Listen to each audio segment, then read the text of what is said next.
Aujourd'hui, je vous présente le jeu Catan Junior, un jeu de gestion à partir de 6 ans pour 2 à 4 joueurs pour une durée de partie d'environ 30 minutes.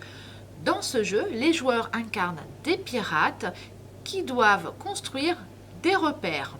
Dans la boîte de jeu, vous trouverez un plateau recto verso. D'un côté pour 2 joueurs, donc on voit 2 petits perroquets, et de l'autre, à partir de 3 joueurs, donc de 3 à 4 joueurs, on voit 4 perroquets. Sur le plateau se trouvent des îles où vous pouvez récupérer différentes ressources. Des sabres, de la laine, du mouton, de l'ananas et de l'or. Autour de ces îles, il y a différents types d'emplacements. Les cercles, ici, permettent de placer les repères et entre chaque cercle, il y a une icône de bateau et c'est ici qu'on placera donc ces navires. Les cercles et les navires représentent les routes maritimes que vous devrez suivre. Pour démarrer le jeu, chaque joueur récupère une tuile d'aide avec au verso la couleur qui le représentera. Sur cette tuile, vous avez le résumé des coûts de construction. Donc pour construire un repère, il vous faudra un bois, une laine, un ananas et un sabre. Pour construire un bateau, il vous faudra un bois et une laine. Et pour obtenir l'aide de coco, il vous faudra un ananas, un sabre et un or. Chaque joueur récupère également ces 7 repères. Donc quand on joue à 2 joueurs, on prendra les perroquets rouges et violets. Et donc on mettra les autres de côté.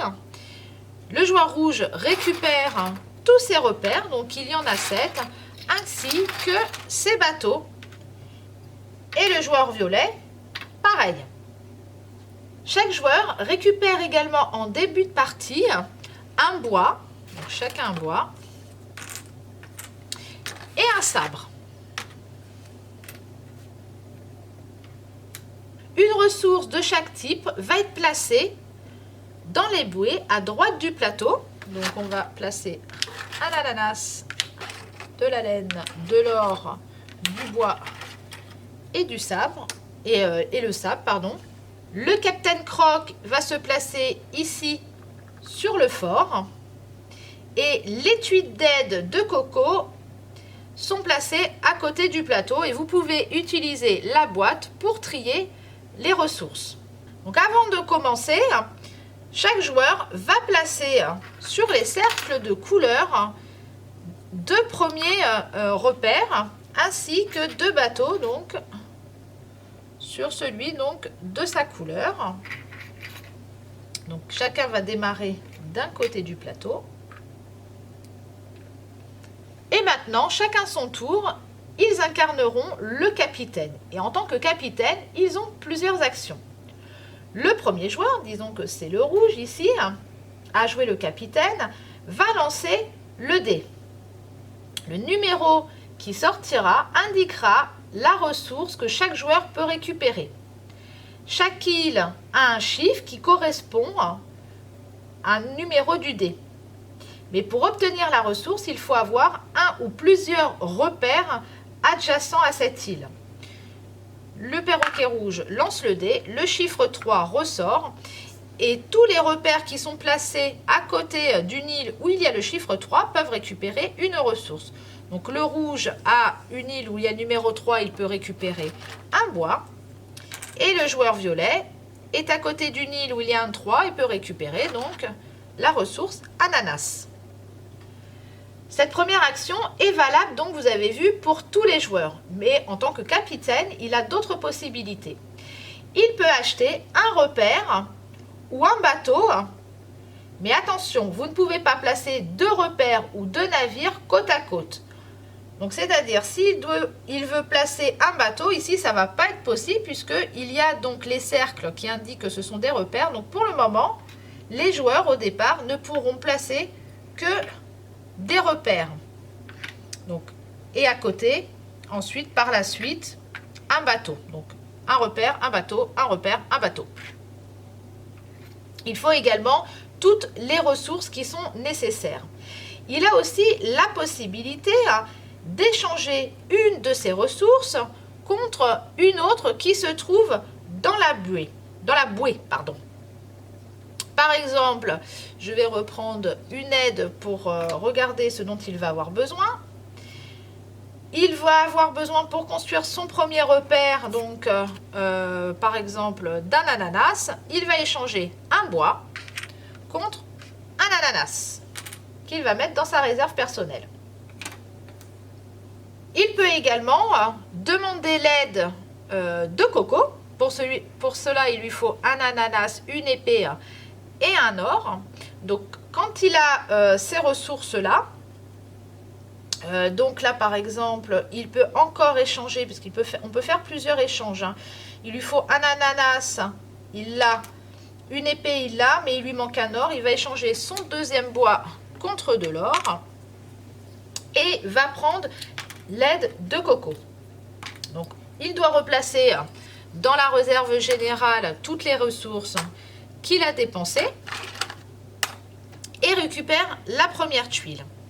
Cette tuile, elle peut lui apporter des aides différentes. Par exemple, sur celle-ci, il a la possibilité de construire un repère ou un navire gratuitement. Et bien, ça tombe très bien pour le joueur rouge. Il va donc placer un repère qui ne va rien lui coûter.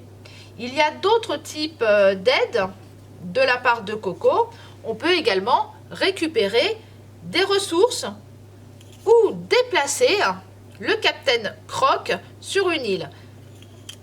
Quand on tombe sur cette tuile-là, on déplace le Capitaine Croc sur une île pour enquiquiner les autres joueurs.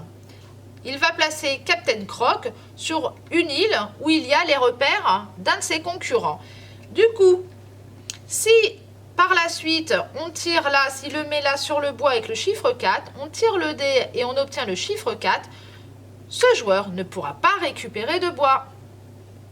Pour pouvoir redéplacer ensuite le capitaine, soit il faut tirer cette tuile-là ou faire le numéro 6.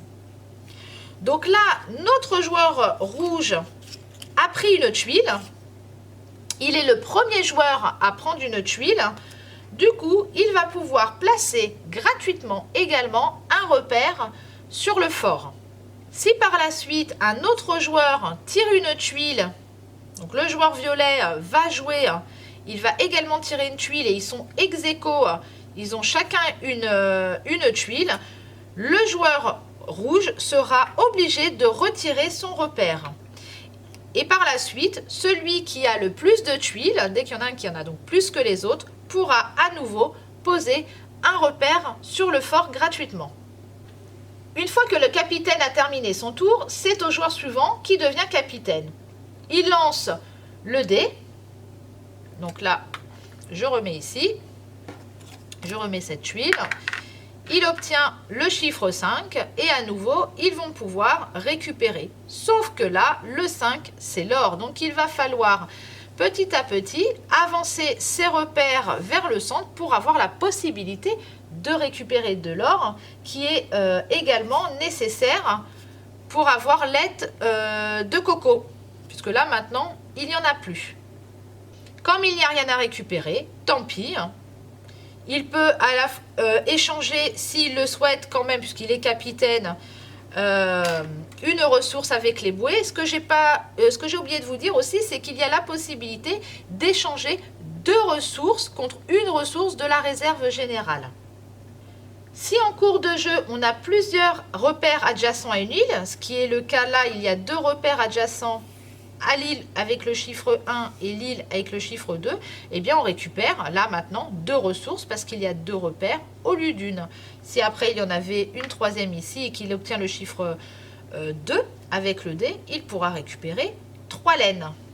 On continue à jouer comme ça jusqu'à ce que l'un des joueurs ait placé tous ses repères, donc il y en a 7, et soit déclaré vainqueur. Catan Junior est une version pour les plus jeunes du jeu Catan qui s'appelait au départ les colons de Catan. Ce jeu simplifié permet de s'initier aux jeux de gestion et puis les histoires de pirates s'appelaient toujours aux enfants. Ce jeu, comme tous ceux que l'on vous présente, se trouve à la médiathèque et vous pouvez venir les emprunter. Moi, je vous dis à très bientôt dans une nouvelle vidéo.